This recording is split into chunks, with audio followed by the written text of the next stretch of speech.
Donc l'endométriose est diagnostiquée d'abord à l'anamnèse, on interroge la patiente dans le cadre de ses douleurs, elle peut avoir des douleurs lors des règles, des douleurs lors des rapports, des douleurs lorsqu'elle va à la selle, etc. Elle est diagnostiquée ensuite grâce à un examen clinique gynécologique, une échographie, éventuellement on combine avec une IRM du bas du ventre. Bon, difficile à dire, ça dépend. Il y a des patientes effectivement qui peuvent consulter parfois plusieurs médecins pendant des années. De plus en plus l'endométriose est connue maintenant et donc qui se posent des questions sur la présence de douleurs lors de leurs règles qui sont crescendo et donc qui consultent plus rapidement. Donc, si vous pensez avoir de l'endométriose, vous devez d'abord consulter votre gynécologue et lui demander explicitement de chercher si vous avez de l'endométriose.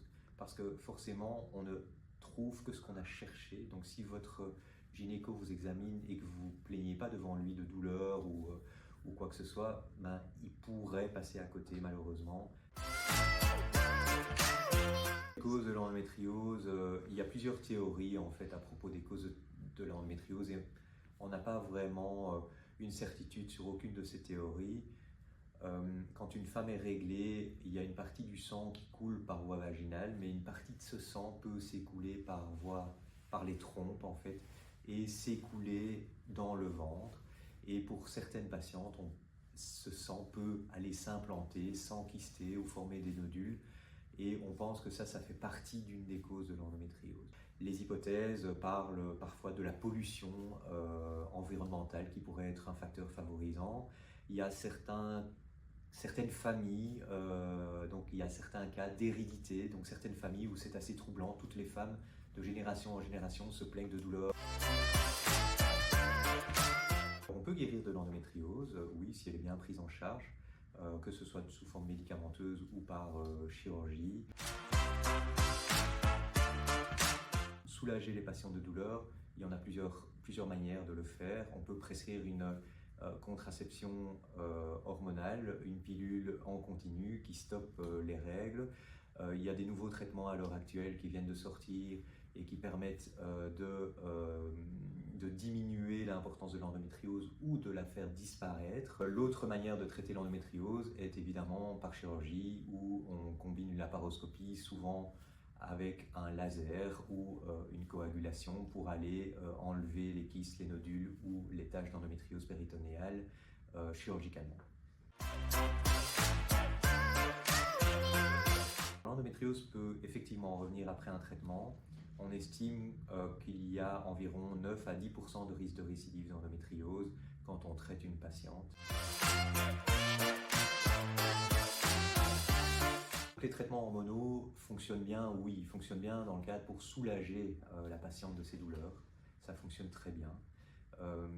Maintenant, pour faire disparaître complètement l'endométriose, la chirurgie reste quand même supérieure aux traitements hormonaux. Donc, les effets secondaires des traitements hormonaux, c'est un peu du cas par cas, ça dépend d'une patiente à l'autre.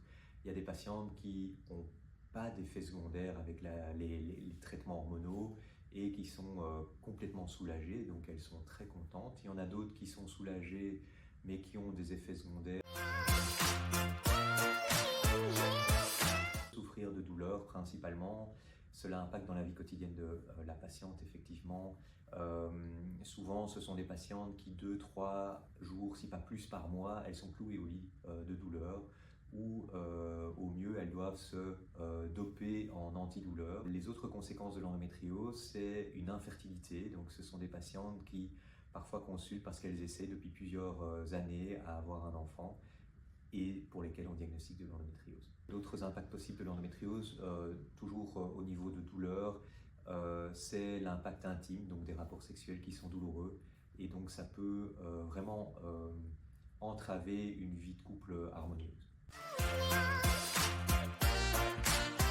En pratique, le fait d'avoir de l'endométriose ou le fait d'avoir des douleurs, ça génère souvent un stress chez les patientes et le traitement de l'endométriose est souvent combiné avec une prise en charge psychologique de la patiente pour l'aider à gérer ce stress effectivement ou son anxiété.